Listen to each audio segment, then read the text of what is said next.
రాష్ట్రంలో శాంతి భద్రతలు నెలకొన్నప్పుడే, పెట్టుబడులకు రక్షణ కల్పించినప్పుడే రాష్ట్రం యొక్క ఆర్థిక వ్యవస్థ బలపడుతుంది. నిరుద్యోగ యువకులకు ఉద్యోగ ఉపాధి అవకాశాలు కల్పించబడుతుంది.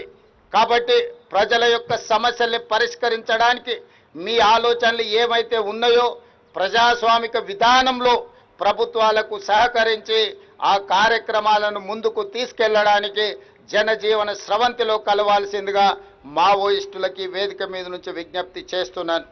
ప్రజా సంక్షేమం పట్ల నిబద్ధతతో పనిచేసిన అధికారుల కృషిని మా ప్రభుత్వం గుర్తించింది. పోలీస్ శాఖలోని పలు కీలక విభాగాల్లో అర్హత కలిగిన మహిళా ఐపీఎస్ అధికారులకు పోస్టింగులు ఇచ్చి దేశానికే ఆదర్శంగా నిలబడినం.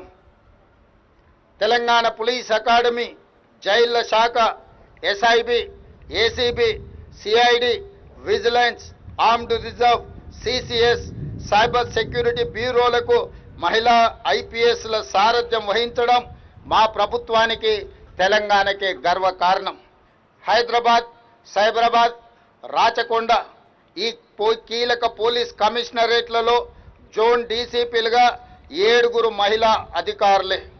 2 కీలక విభాగాలను సైతం సమర్థవంతంగా నడిపిస్తున్న మహిళా ఐపీఎస్ అధికారులను చూసి తెలంగాణ రాష్ట్రం గర్విస్తుంది. అదేవిధంగా పోలీసు ఉద్యోగం అంటే కత్తి మీద సాము వంటిదే. పోలీసులకు ప్రతి క్షణం పరీక్షే, ప్రతి దినం పోరాటమే. ఒకవైపు నేరాల అదుపు, మరోవైపు నేరాల విచారణ, ట్రాఫిక్ నియంత్రణ, పగటి గస్తీ, రాత్రి గస్తీ, బందోబస్తులు నిర్వహించడం, విఐపీలకు రక్షణ కల్పించడం, ఇలా సవలాక్ష బాధ్యతలతో విరామం లేకుండా పనిచేస్తూ మనమందరం ప్రశాంతంగా జీవించేందుకు తమ జీవితాలను సైతం త్యాగం చేస్తుంటారు. ఇంతటి కఠినమైన సవాళ్లతో బాధ్యతలు నిర్వహిస్తున్న పోలీసులకు ఎటువంటి కష్టం రాకుండా చూసుకోవాల్సిన బాధ్యత మన అందరి మీద ఉన్నది. అందుకే మా ప్రభుత్వం పోలీసు సంక్షేమం కోసం అనేక చర్యలను చేపట్టింది. అందులో భాగంగానే మా ప్రభుత్వం అధికారంలోకి వచ్చిన తర్వాత 16,000 మంది కానిస్టేబుల్స్, ఎస్ఐలను రిక్రూట్ చేసింది. రాజకీయ జోక్యం లేకుండా పోలీసులు స్వేచ్ఛగా విధులు నిర్వర్తించే పరిస్థితులను కల్పించాం. మీకు కేటాయిస్తున్న పోస్టులు, ఇస్తున్న అవకాశాలకు ఎలాంటి పైరవిలకు కానీ రాజకీయ ఒత్తిడులకు అవకాశం లేకుండా మీ సమర్థత ప్రాతిపదికన, మీ అనుభవం ప్రాతిపదికన వివిధ హోదాలలో మిమ్మల్ని నియమిస్తూ మీరు పూర్తి స్వేచ్ఛగా పనిచేయడానికి తెలంగాణ రాష్ట్ర ప్రభుత్వం అండగా నిలబడుతుంది.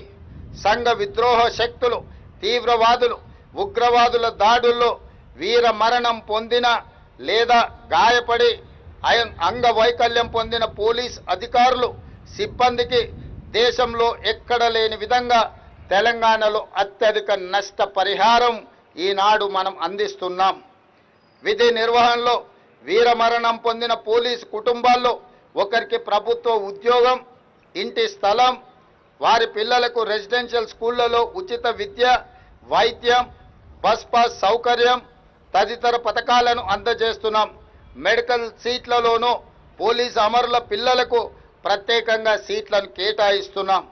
తీవ్రవాదుల, ఉగ్రవాదుల హింసలో చనిపోయిన వారికి అందించే ఎక్స్ గ్రేషియాను కానిస్టేబుల్ నుంచి ఏఎస్ఐ వరకు 1 కోటి రూపాయలను, అదేవిధంగా ఎస్ఐ సిఐలకు 1,25,00,000 రూపాయలను, డిఎస్పీ అడిషనల్ ఎస్పీలకు 1,50,00,000 రూపాయలను, ఎస్పీలకు, ఇతర ఐపీఎస్ అధికారులకు 2 కోట్ల రూపాయలకు పెంచుతూ మా ప్రభుత్వం ఇప్పటికే నిర్ణయం తీసుకొని పోలీసు కుటుంబాలకు అండగా నిలబడాలి, వాళ్ళ మనోస్థైర్యాన్ని పెంచాలి అని చెప్పి పరిపాలనలో ముందుకు వెళ్ళడం జరుగుతుంది. మన ప్రాణాలకు, వారి ప్రాణాలను అడ్డుపెట్టే పోలీసుల రుణం ఏమిచ్చినా తీరదు. సమాజ శ్రేయస్సే ఊపిరిగా విధులు నిర్వహిస్తున్న పోలీసులకు అండగా నిలబడాల్సిన బాధ్యత మన అందరిపై ఉంది. ఆ బాధ్యతతోనే పోలీస్ సిబ్బంది పిల్లలకు ప్రత్యేక విద్యా సంస్థల్ని ఏర్పాటు చేస్తామని ఆనాడు హామీ ఇచ్చాం. అందులో భాగంగానే పోలీసు పిల్లలకు అంతర్జాతీయ ప్రమాణాలతో నాణ్యమైన విద్యను అందించే ఉద్దేశంతో రంగారెడ్డి జిల్లా మంచిరేవులలో యంగ్ ఇండియా పోలీస్ స్కూల్ని ప్రారంభించాం. ఇందులో 50% సీట్లు పోలీస్ సిబ్బంది పిల్లలకు, మిగతా 50% సాధారణ పౌరుల పిల్లలకు కేటాయించాం. Olympian boxer Nikhat Zareen, world cup cricket winner Mohammed సిరాజ్కి డిఎస్పీ ఉద్యోగాలు ఇచ్చి పోలీసు ప్రతిష్టను పెంచే విధంగా నిర్ణయాలు తీసుకున్నాం.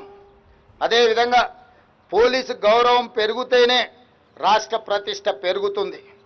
పోలీస్ శాఖ ఇదే పనితీరును కొనసాగిస్తూ దేశంలోనే అగ్రస్థానంలో నిలబడాలని కోరుకుంటున్నాను. పారదర్శకత, జవాబుదారీతనం, నైతిక విలువలు పాటించడం పోలీసుకు మూల స్తంభాలు.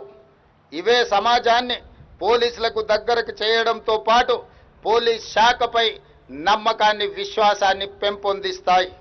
కాబట్టి పోలీసులు తమ వృత్తి నిర్వహణలో వీటిని పాటించడానికి శాయశక్తుల ప్రయత్నం చేయాలి.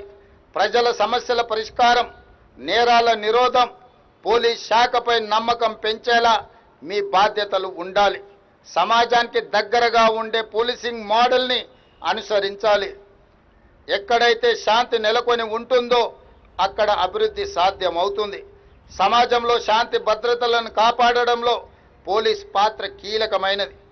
ముఖ్యంగా శరవేగంగా అభివృద్ధి చెందుతున్న తెలంగాణ రాష్ట్రంలో శాంతి భద్రతలు అనేవి అత్యంత ప్రాధాన్యతతో కూడుకున్న అంశాలు. ఈ విషయంలో మా ప్రభుత్వం లక్ష్యాలకు అనుగుణంగా పని చేస్తూ పోలీస్ శాఖ మా అందరిలో స్ఫూర్తిని నింపుతుంది. సోషల్ మీడియా ప్రభావం బాగా పెరిగిన ఈ కాలంలో పోలీసుల ప్రతి అడుగు, మాట జాగ్రత్తగా ఉండాలి. ఫ్రెండ్లీ పోలీసింగ్ అంటే చట్టాన్ని గౌరవించే పౌరుల కోసమే, చట్టాన్ని ఉల్లంఘించే వారికి కాదన్న విషయాన్ని మీరు ప్రతి నిమిషం గుర్తు పెట్టుకోవాలి.